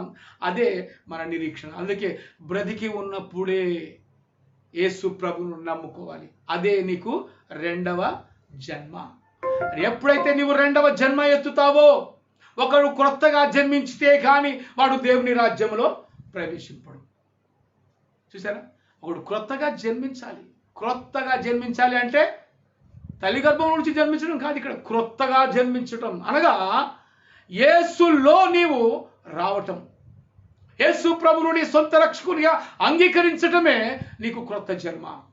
అక్కడి నుండి నీవు నీ యొక్క లోక విషయాలు, శరీర క్రియలు, శరీరేచ్ఛలు ఇవన్నిటికీ నీవు దూరం అయిపోతావు, దేవునికి నీవు దగ్గర అవుతావు. హల్లెలూయా. ప్రియమైన దేవుని బిడ్డలారా, క్రొత్త జన్మ నీవు జన్మించాలి, క్రొత్త జన్మ ఎత్తాలి. అప్పుడు నీవు మరణించినా కూడా తిరిగి లేస్తావన్న ఒక నమ్మకమైన నిరీక్షణ నీకు కలిగి ఉండాలి. అదే ఇక్కడ యేసు ప్రభు చెప్తున్నాడు. ఏమంటున్నాడు ఇక్కడ? ఎవడు నా యందు విశ్వాసం ఉంచునో వాడు చనిపోయినను తిరిగి లేస్తాడంటున్నాడు. ఇప్పుడు ఈ మాట ఇక్కడ చూద్దాం. అంటే ఇక్కడ లాజరు ఎవరి యందు విశ్వాసం ఉంచాడు? యేసు యందు విశ్వాసం ఉంచాడు. లాజరు ఎవరికి స్నేహితుడు? యేసు ప్రభుకు స్నేహితుడు. యేసు ప్రభు ఎవరికి స్నేహితుడు? ఇక్కడ బ్రతికి ఉన్న లాజరుకు స్నేహితుడు. చూసావా, ఇక్కడ లాజరుకు స్నేహితుడు అంటున్నాడు. పాత నిబంధన గ్రంథంలో అబ్రహాముకు స్నేహితుడు అని అంటున్నాడు. ఎంత గొప్ప విషయం అండి ఇది. దేవునితో స్నేహం చేయటం ఎంత గొప్ప విషయం. అందుకే దేవుడు మనకు నిజమైన స్నేహితుడు, నిజమైన స్నేహితుడు, నమ్మకమైన స్నేహితుడు, శాశ్వతమైన స్నేహితుడు. బ్రతికి ఉన్నప్పుడు స్నేహితుడే, చనిపోయిన తర్వాత కూడా స్నేహితుడే. ఆయన ఎన్ని రకాలుగా ఉంటాడండి. తండ్రిగా ఉంటాడు, స్నేహితుడిగా ఉంటాడు, ఆదరణకర్తగా ఉంటాడు, పరిశుద్ధుడిగా ఉంటాడు. ఎన్ని రకాలుగా నీకు తోడుగా నీడగా ఆయన ఉంటున్నాడండి. కాబట్టి ప్రియమైన దేవుని బిడ్డలారా, ఇక్కడ ఏమంటున్నట్టే, ఈ మాటను నీవు నమ్ముచున్నావా అని ఆమెను అడిగిన అప్పుడు ఆమె, అవును ప్రభువా, నేను నమ్ముతున్నాను, నేను నీ యందు విశ్వాసం ఉంచినాను, నా తమ్ముడు కూడా నీ యందు విశ్వాసం ఉంచాడు, చనిపోయినను తిరిగి బ్రతుకును అనే మాటను నేను నమ్ముతున్నాను. చూసారా, యేసు ప్రభు 2-3 చోట్ల అంటాడు, నీ నమ్మకమే నిన్ను స్వస్థపరిచెను అంటాడు. నీ నమ్మకమే నిన్ను స్వస్థపరిచెను. రక్తస్రావం కలిగిన స్త్రీతో కూడా అంటాడు, నీ నమ్మకమే నిన్ను స్వస్థపరిచెను అంటాడు. ఇక్కడ ఏమంటున్నాడు, అవును ప్రభువా, నీవు లోకంలోకి రావలసిన దేవుని కుమారుడమైన క్రీస్తువని నేను నమ్ముచున్నాను. చూసారా, క్రీస్తువని నేను నమ్ముచున్నాను. లోకములోనికి రావలసిన క్రీస్తువని నేను నమ్ముచున్నాను. చూసారా, ఇక్కడ ద్విపాత్రాభినయం యేసు ప్రభుది. ఎందుకు తెలుసా, ఆయన మనుషుడిగా జన్మించినప్పుడు యేసు అనే పేరు పెట్టుకొని వచ్చాడు. పరలోకంలో ఉన్నప్పుడు ఆయన క్రీస్తు అని పేరు పెట్టుకున్నాడు. కాబట్టి ఆ క్రీస్తే యేసుగా జన్మించాడు. ఈ యేసే మరణించి తిరిగి ఆయన తండ్రి యొద్దకు వెళ్ళిన తర్వాత మళ్ళీ క్రీస్తు రాజుగా ఈ భూమి మీదకి, అనగా మధ్యాకాశంలోనికి రాబోతున్నాడు. అది 2వ రాకడ. ఆ 2వ రాకడ యందు మృతులైన వారు లేస్తారని నేను నమ్ముతున్నాను. నీవు తండ్రి యొద్ద నుంచి పంపబడిన దేవుని కుమారుడవని నేను నమ్ముతున్నాను. కనుక నా యందు విశ్వాసం ఉంచువాడు చనిపోయినను తిరిగి లేచును అనే మాటను నేను నమ్ముతున్నానని ఇక్కడ మార్త చెబుతుంది. కాబట్టి ప్రియమైన దేవుని బిడ్డలారా, మన విశ్వాసం, మన నిరీక్షణ కూడా అదే. మనము చనిపోయినా కూడా మనము లేపబడతాం. ఒక దినమందు, అంత్య దినమందు మనం లేపబడతాం. ఆయన బూర శబ్దాన్ని మనం వింటాం. మరణించిన మనము కూడా ఆ బూర శబ్దం వినబడుతుంది, మృతులకు వినబడుతుంది. క్రీస్తు నందు మృతులైన వారికి మాత్రము మొదట వినబడుతుంది. వారే సమాధుల నుంచి లేపబడతారు. వారు సముద్రంలో పడినా వారు లేస్తారు, అగ్నిగుండంలో పడి చనిపోయినా వాళ్ళు లేస్తారు. ఏ రకంగా చనిపోయినా కూడా క్రీస్తు నందు మృతులైన వారికి ఆ యొక్క దూత శబ్దం వినబడుతుంది. హల్లెలూయా, హల్లెలూయా. ప్రియమైన దేవుని బిడ్డలారా, ఇక్కడ ఏమంటున్నట్టే, అందుకు ఆమె ఈ మాట చెప్పినప్పుడు బోధకుడు వచ్చి నిన్ను పిలుచుతున్నాడని చెప్పి తన సహోదరి అయిన మరియను రహస్యముగా పిలిచాను. అప్పుడు ఇక్కడ 33వ వచనంలో చూడండి, ఆమె ఏడ్చుటయు, ప్రభువా, నీవిక్కడ ఉండిన ఎడల నా సహోదరుడు చావకుండునను. ఆమె ఏడ్చుటయు, ఆమెతో కూడా వచ్చిన యూదులు ఏడ్చుటయు యేసును చూచి కలవరపడి ఆత్మలో మూలుగుచున్నాడు. చూశారండి, లాజరు చనిపోతే యేసు మూలుగాల్సిన అవసరం ఏంటండి? లాజరు చనిపోయాడు, పోనీ యేసు ప్రభు దృష్టిలో ఆయన నిద్రిస్తున్నాడు. ఆయన నిద్రిస్తున్నప్పుడు ఈ యూదయ వాళ్ళంతా ఏడుస్తున్నప్పుడు, వీరి యొక్క అక్క చెల్లెళ్ళు ఏడుస్తూ విలపిస్తూ ఉన్నప్పుడు వాళ్ళ ఏడుపును చూచి ఈయన కూడా ఏడుస్తున్నాడు. యేసు ఆత్మలో మూలుగుచు అని అంటుంది. చూసారా, ఇక్కడ యోహాను సువార్త 11వ అధ్యాయము 33వ వచనములో యేసు ఏడ్చుటయు, ఆమెతో కూడా వచ్చిన యూదులు ఏడ్చుటయు చూచి కలవరపడి ఆత్మలో మూలుగుచు అతనిని ఎక్కడ ఉంచితిరని అడుగగా, అతనిని ఎక్కడ ఉంచితిరి? మరి యేసు ప్రభువు తెలియదా? యేసు ప్రభు ఆ లాజరు ఎక్కడ సమాధి అయ్యాడో తెలియదా? కానీ వీళ్ళ యొక్క మాటలను పరీక్ష చేస్తున్నాడు. యేసు లాజరును ఎక్కడ ఉంచారు అనగా, ఇక్కడ ఉంచారు ప్రభువా, ఇక్కడ ఉంచారు. నీవు ఒకవేళ ఇక్కడ ఉన్నట్లయితే ఆయన చావకుండును కదా, నా సహోదరుడు చావకుండును కదా. ఎందుకంటే నీలో జీవం ఉంది, నీలో శక్తి ఉంది, నీలో స్వస్థత ఉంది. అది మేము కనులారా చూసాం. కాబట్టి ఒకవేళ నీవు ఇక్కడ ఉన్నట్లయితే ఆయన చావకుండును కదా అని ఆ మరియ కూడా అంటుంది. అయితే యేసు ప్రభు ఒక మాట అంటున్నాడు, ఏమన్నాడు? నా యందు విశ్వాసం ఉంచువాడు చనిపోయినను మరలా బ్రతుకును. అది దేవుడి యొక్క మాట, అది మన యొక్క విశ్వాసం, మన యొక్క నిరీక్షణ ఆ విధంగా ఉండాలి. అయితే ఇక్కడ ఏమంటున్నాడు ఇంకా మళ్ళీ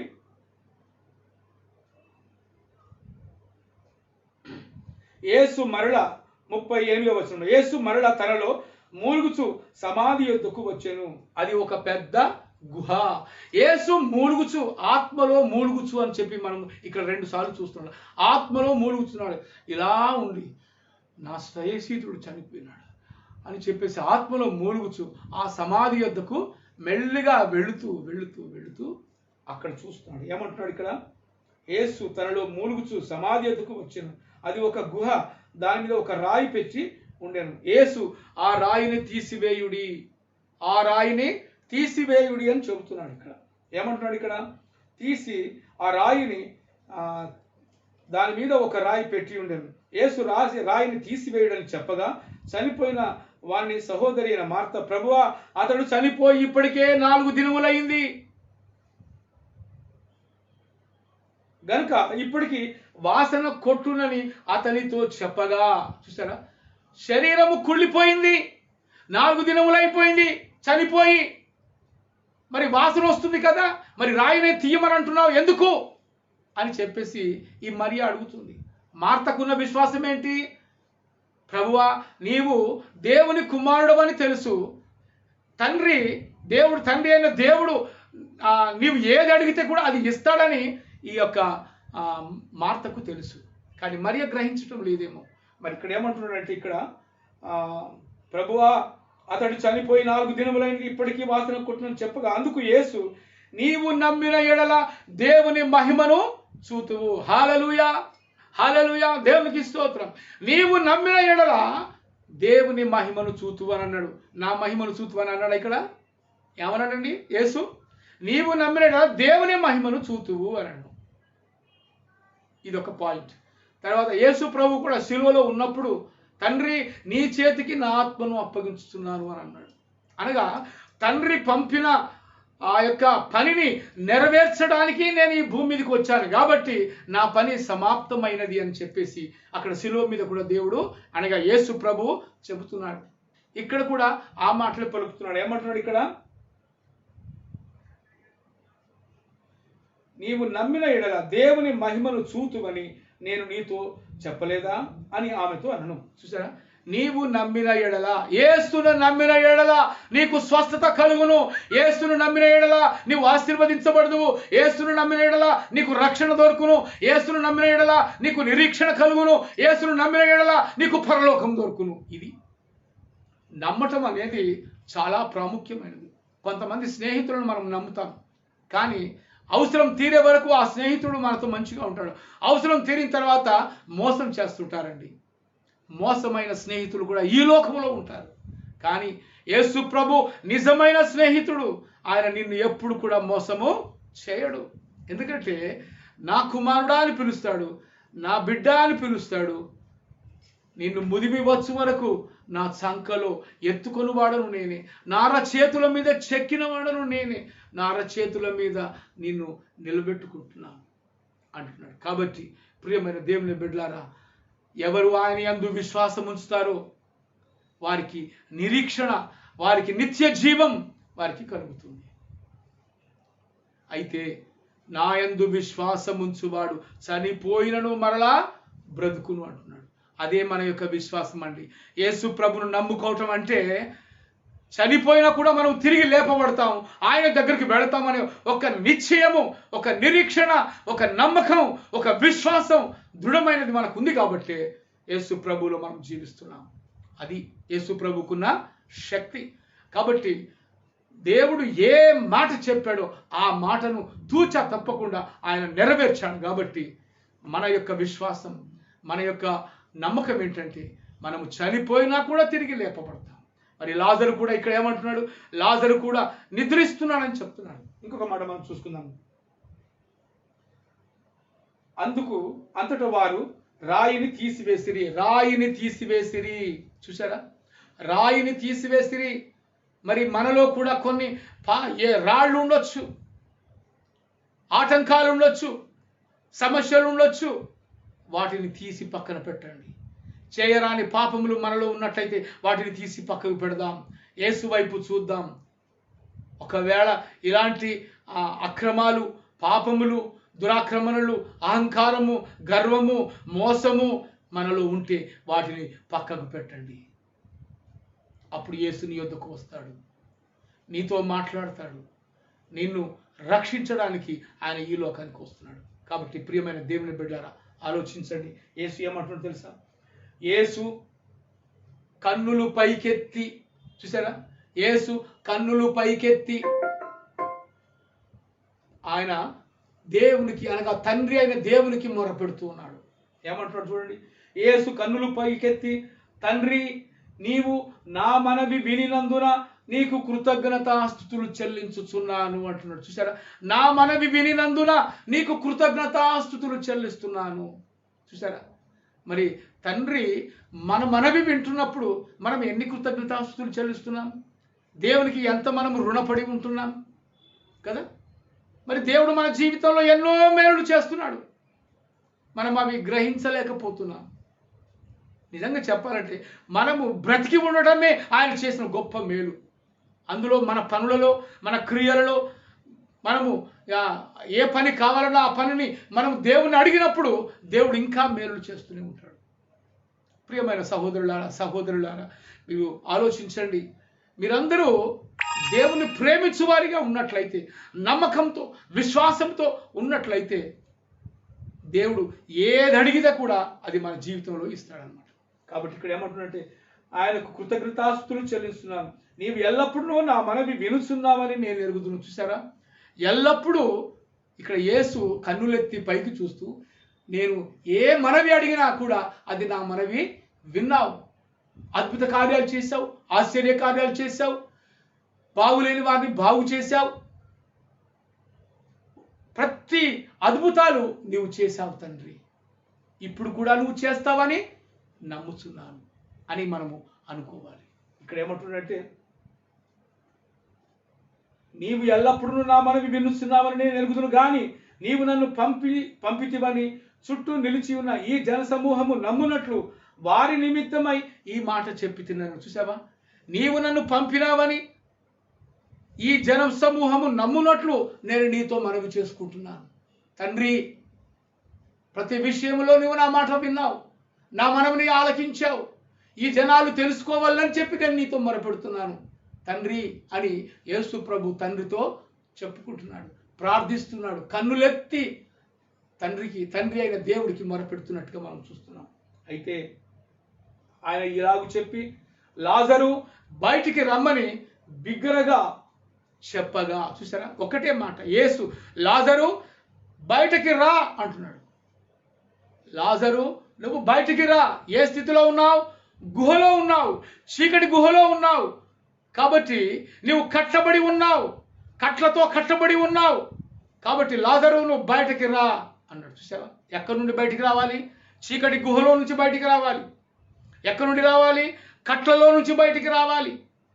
ఈనాడు యేసు ప్రభు నమ్ముకోవాలంటే మనకు కొన్ని కట్టుబాట్లు ఉంటాయి, కొన్ని ఆచారాలు ఉంటాయి, కొన్ని అలవాట్లు ఉంటాయి, బంధుత్వాలు ఉంటాయి. యేసు ప్రభు నమ్ముకోమంటే అబ్బో మా బంధువులు ఏమంటారో అని కట్లు నీకు ఉన్నాయి. యేసు ప్రభు నమ్ముకుంటే మా వాళ్ళు ఏమంటారో అనే కట్లు నీలో ఉంటున్నాయి. ఒక సత్యాన్ని తెలుసుకోవాలంటే, ఒక నిజమైన మార్గం తెలుసుకోవాలంటే మనుషులకు భయపడతారా? మీరు బంధువులకు భయపడతారా? సత్యము మిమ్మల్ని స్వతంత్రులుగా చేస్తుందని యేసు ప్రభు చెబుతున్నాడు కదా. మరి అలాంటి సర్వసత్యంలోకి రావడానికి ఎందుకు భయం? నీ కులము అనే కట్లు ఉంటున్నాయి, నీ మతం అనే కట్లు ఉంటున్నాయి, నీ బంధువులు అనే కట్లు ఉంటున్నాయి. ఆ కట్ల నుంచి విడుదల కలగాలి. యేసు నీ యొద్దకు వస్తున్నాడు. ప్రియమైన దేవుని బిడ్డారా, జాగ్రత్త. ఎందుకంటే యేసు ఇక్కడ ఒక మాట చెబుతున్నాడు. ఏమంటున్నాడు? యేసు లాజరు బయటికి రమ్మని బిగ్గరగా చెప్పగా చనిపోయిన వాడు కాళ్ళు చేతులు పేతవ్రస్తముతో కట్టబడిన వాడై వెలుపలికి వచ్చాను. చూసారా, మరి చనిపోయిన వాడికి దేవుని స్వరం అంటే యేసయ్య స్వరం వినపడింది కదా. అంటే వినపడినప్పుడు ఆ శవము జీవము పొంది, జీవము అనగా యేసు చెప్పిన మాటకు ఆ లాజరుకు విడిచిపోయిన ఆత్మ తిరిగి ఆయనలోకి చేరుకున్నట్టుగా మనం చూస్తున్నాం. అదే ఆత్మ లాజరు ఆత్మ మళ్ళీ ఆ శరీరంలోకి వచ్చింది. ఎక్కడ వచ్చింది శరీరంలోకి? ఎలాంటి శరీరంలోకి వచ్చింది? కుళ్ళిపోయిన శరీరంలోకి. మరి కుళ్ళిపోయింది ఈ శరీరం. కానీ వీళ్ళు ఏమన్నారు, మార్త మరియలు, ప్రభువా ఆయన లాజరు నా తమ్ముడు చనిపోయి ఇప్పటికే 4 రోజులైంది కదా, అతడు కుళ్ళు పట్టునేమో అని అన్నాడు. కానీ యేసు ఏమంటున్నాడు, అతడు నిద్రించుతున్నాడు కాబట్టి నా యందు విశ్వాసం ఉంచువాడు చనిపోయినను తిరిగి లేచును అని చెప్పేసి యేసు ప్రభు చెప్పాడు. అందుకే ఆ లాజరు శరీరము కుళ్ళు పట్టలేదు, లాజరు శరీరంలో జీవము తగ్గలేదు, లాజరు శరీరంలో ఒక ఆత్మ లేదన్నట్టే. కానీ అతని శరీరము ఇంకా అది సజీవంగానే ఉన్నట్టుగా మనం చూస్తున్నాం. ఒక మనిషి చనిపోయిన తర్వాత కనీసం 5-6 గంటల వరకు ఈ యొక్క ఆ లోపల ఉన్న కండరాలు, ఆ కణాలు అవి ఇంకా సజీవంగానే ఉంటాయంట. కాబట్టి కానీ ఇక్కడ యేసు యొక్క మాట ద్వారా ఆ శరీరము కుళ్ళు పట్టలేదు. అందుకే ఎక్కడికో వెళ్ళిపోయిన ఆత్మ తిరిగి లాజరు యొక్క శరీరంలోకి వచ్చేసింది. కేవలము యేసు ప్రభు యొక్క ఒక మాట చెప్పాడు, ఏమని? లాజరు బయటకి రా అని అన్నాడు. చూసారా? మరి ఈనాడు నిన్ను కూడా పేరు పెట్టి పిలుస్తున్నాడు. నీవున్న బంధకాల్లోంచి బయటికి రా, నీ కుల కట్టల్లోంచి బయటికి రా, మత కట్టల్లోంచి బయటికి రా, బంధువుల కట్టల నుంచి బయటికి రా, నీకున్న సమస్యల్లోంచి బయటికి రా అని యేసు ప్రభు చెప్తున్నాడు. నిన్ను పిలుస్తున్నాడు. ఎందుకో తెలుసా? నీ కట్లు విప్పడానికి ఆయన సిద్ధంగా ఉన్నాడు. ఈ బాధలు, నీ సమస్యలు అవన్నిటిని తీర్చడానికి ఆయన సిద్ధంగా ఉన్నాడు. ప్రియమైన సహోదరుడా, సహోదరి, ఇవి ఆలోచించండి. మనం ఏ కట్లలో ఉన్నాం? యేసు ప్రభు నమ్మాలంటే నా బంధువులు ఏమంటారో అని భయపడుతున్నావా? యేసు ప్రభుని నమ్మాలంటే నా కులం వాళ్ళు ఏమంటారో, నా కులం నుంచి వెలివేస్తారో అని భయపడుతున్నావా? కులకట్లు నీకు పనికిరావు. నీ కులకట్లు నిన్ను మోక్షం తీసుకెళ్ళలేవు. నీ బంధువులు నిన్ను మోక్షం తీసుకెళ్ళలేరు. కానీ యేసు ప్రభు నిన్ను పరలోకంలోకి తీసుకుని వెళ్ళగలడు. ఆయన రక్షణ నీకు ఇస్తున్నాడు. ఆయన రక్తములో నీ పాపములు కడుగుతున్నాడు. అందుకే నీ కట్లు తెంపడానికి ఆయన సిద్ధంగా ఉన్నాడు. మరి ఆయన మాటలు ఆలకిస్తున్నావా? ఆయన యొద్దకు నువ్వు వస్తున్నావా? ఇక్కడ ఏమంటున్నాడు? ఇక్కడ లాజరు నువ్వు బయటికి రా అని బిగ్గరగా చెప్పగా చనిపోయిన వాడు కాళ్ళు చేతులు పేతవస్త్రముతో కట్టబడిన వాడై వెలుపలికి వచ్చాను. అతని ముఖమునకు రుమాలు కట్టి ఉండెను. అతడు యేసు, మీరు అతని కట్లు విప్పి పోనీయుడని చెప్పాను. చూసారా? అతని కట్లు విప్పండి. యేసు చెబుతున్నాడు, నీ కట్లు కూడా విప్పడానికి ఆయన సిద్ధంగా ఉన్నాడు. నీ కట్లు, ఏ కట్లలో ఉన్నావు, ఏ కట్టుబాట్లలో ఉన్నావు, ఏ బంధకంలో ఉన్నావు, ఏ సమస్యల్లో ఉన్నావు? ప్రియమైన దేవుని బిడ్డలారా, ఆలోచించండి. యేసయ్య నిన్ను పిలుస్తున్నాడు నీ కట్లు తెంపడానికి, నీ పాపములు కడగడానికి. యేసు రక్తములో ఆయన నీ పాపములు కడగడానికి ఆయన సిద్ధంగా ఉన్నాడు. అందుకే యేసు రక్తము ప్రతి పాపము నుండి మనలను పవిత్రులుగా చేయును. హల్లెలూయా, హల్లెలూయా. యేసు రక్తములో తప్ప నీకు ఎక్కడ కూడా నీకు పాప క్షమాపణ కలగదు. ఎందుకంటే యేసులో పాపక్షమాపణ ఉంది, యేసులో వెలుగు ఉంది, యేసులో రక్షణ ఉంది, యేసులో పరలోకం ఉంది, యేసులో నీకు నిత్యానందం ఉంది, యేసులో శాంతి సమాధానం ఉంది. ఇవన్నీ యేసులో గుప్తములై ఉన్నాయి. ఆయన నీవు ఆహ్వానించినప్పుడు, నీ హృదయంలోకి ఆహ్వానించినప్పుడు ఆయన నిన్ను తన రాజ్యంలో చేర్చుకోవడానికి, నీ పేరు జీవగ్రంథంలో రాయడానికి ఆయన సిద్ధంగా ఉన్నాడు. ప్రియమైన బిడ్డలారా, ఆలోచన చేయండి. యేసులో ఇంత ఆనందం, ఎంత సంతోషం, ఎంత అది ఆహ్లాదకరమైన ఆనందాన్ని నువ్వు అనుభవిస్తావు. అందుకే నీ కుల కట్ల నుంచి బయటికి రా, యేసు యొక్క సన్నిధిలోకి నువ్వు రా. యేసు నీకు విశ్రాంతినిస్తాడు, నీకు శాంతినిస్తాడు, సమాధానమునిస్తాడు. నీవు ఏది అడిగినా కూడా అది దేవుడు నీకు ఇస్తాడు. కానీ విశ్వాసముతో, నమ్మకముతో నీవు దేవుని కొరకే నువ్వు బ్రతకాలి. ఈ లోకంలో బ్రతికినంత కాలం ఆయన కొరకు నీవు బ్రతికినట్లయితే మనము చనిపోయినా కూడా తిరిగి లేపబడతామనే ఒక నిరీక్షణ కలిగిన వారమై మనం ఈ లోకంలో మనం జీవించాలి. మరి చనిపోయిన లాజరు ఏ విధంగా లేచాడో మనం కూడా ఒక రోజున లేగుస్తామనే ఒక నమ్మకం, ఒక నిరీక్షణ మనకుంది. అయితే ఈ లోకంలో చనిపోయినప్పుడు బంధువులు వచ్చి ఏడుస్తూ ఉంటారు. కానీ మనమైతే సంతోషిస్తుంటాం. ఎందుకో తెలుసా? మనము క్రీస్తునందు మృతులైతున్నాం కాబట్టి మనము సంతోషించాలి. ఎందుకంటే మరణం అనేది అది ఒక పరలోకమైన ఒక ద్వారము వంటిది. కాబట్టి ఆ ద్వారంలో మనం ప్రవేశిస్తాం. ఆ ద్వారంలో మనము ప్రవేశిస్తాం. పరలోకంలోకి మనం వెళ్ళిపోతాం. అదే మన నిరీక్షణ, అదే మన విశ్వాసం, అదే మన నమ్మకం. అందుకే యేసులో శాంతి, సమాధానము, పరలోకము, మోక్షము, జీవము అన్నీ ఆయనలో ఉన్నాయి. కాబట్టి అవన్నీ మనం అనుభవించాలంటే యేసు యొద్దకు రావాలి. మనం చనిపోయినా కూడా ఆయన స్వరాన్ని మనం వింటాం. అందుకే ఇక్కడ లాజరు చనిపోయినా కూడా యేసు ఒక మాట చెప్తున్నాడు, ఏమని? లాజరు బయటకి రా అని అంటున్నాడు. చూసారా? ఆయన చీకటిలో ఉన్నాడు, ఒక గుహలో ఉన్నాడు. మనము చీకటిలో అనగా అంధకారం అనే ఈ లోకంలో ఉన్నాం. పాపాంధకారపు లోకంలో మనం ఉండిపోతున్నాం. మనం ఈ లోకంలో అహంకారము, గర్వము, నాశనము ఇవన్నీ ఉన్నాయి. కాబట్టి వీటిలో నుంచి మనం బయటికి దేవుడు మనల్ని పిలుస్తున్నాడు. కాబట్టి ఇలాంటి ఉదాహరణలు చెప్పాలంటే ఇంకా చాలా ఉందండి, సమయం లేదు. కానీ దేవా, నాకు ఈ యొక్క పాపాంధకారములో నుంచి నన్ను బయటికి నడిపించు, నీ జీవపు వెలుగులోకి నన్ను నడిపించు ప్రభువా. నేను చనిపోయినప్పుడు ఏదో ఒకరోజు నేను తిరిగి లేస్తాననే నమ్మకం నాలో కలిగించు అని మనం నమ్మకంతో ప్రార్థిస్తున్నామా? దేవుని సన్నిధికి వస్తున్నామా?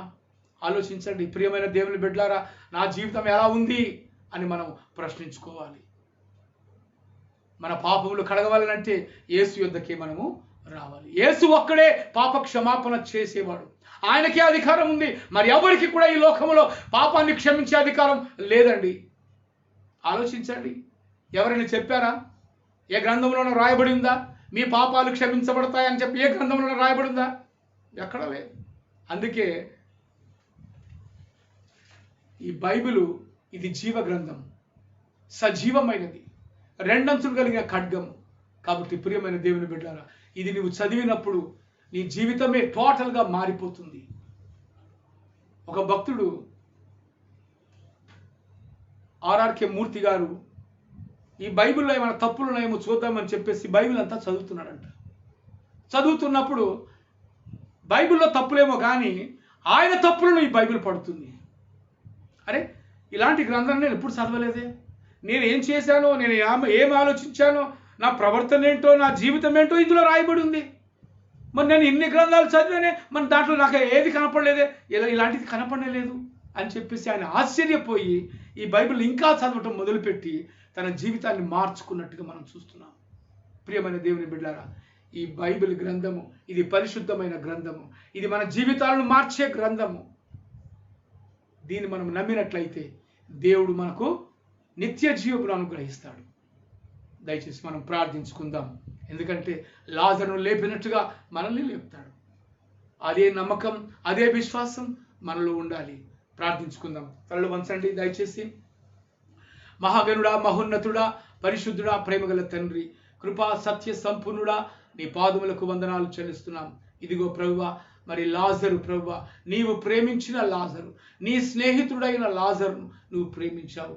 ఆనాడు నువ్వు సజీవంగా ఉన్నప్పుడు ప్రభువా, మరి లాజరును ప్రేమించావు, అతన్ని నిద్ర నుంచి లేపావు. మరి ఈనాడు పరిశుద్ధాత్మ రూపములో మా మధ్యలో సంచరిస్తున్నావు. వాక్యమే దేవుడిగా మా మధ్యలో నీవు ఉన్నావు కనుక ప్రభువా, మా నిశ్చయము, మా యొక్క నిరీక్షణ, మా యొక్క నమ్మకం నీపైనే ఉంది కనుక ప్రభువా, మరి మా జీవితాలను మేము మార్చుకొని ప్రభువా, మారు మనసు కలిగిన జీవితము జీవించుటకు మాకు నేర్పించమని అడుగుతున్నాం.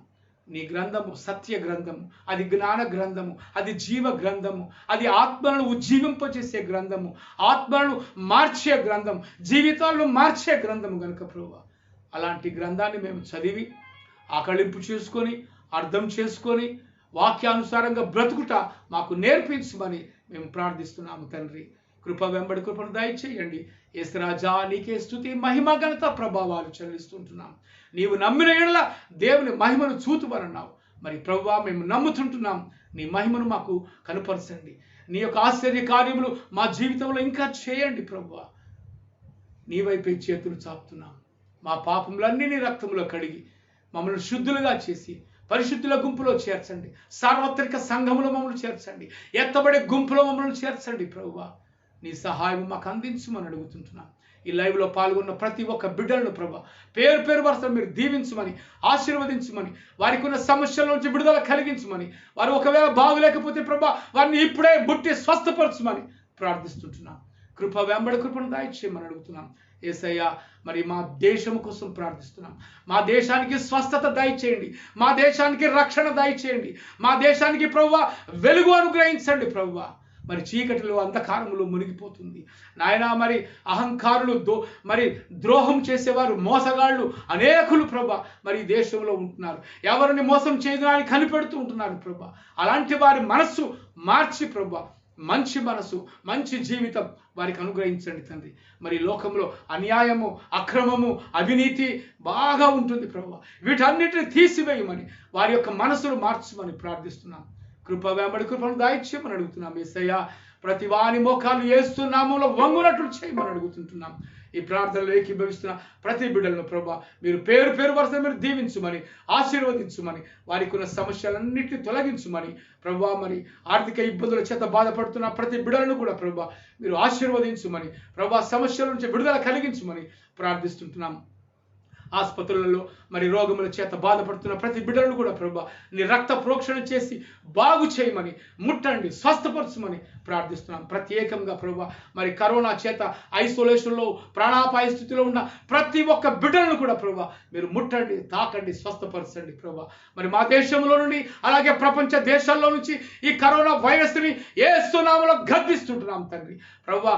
యేసు నామములో నీవిచ్చిన అధికారము చేత ప్రభా మరి కరోనాను మేము నాయన మరి పారద్రోలుతున్నాం. యేసు నామములో కరోనా వెళ్ళిపో వెళ్ళిపో వెళ్ళిపో, ఈ ప్రపంచపు అంచులో నుంచి వెళ్ళిపో యేసు నామములో ఆజ్ఞాపిస్తున్నాం.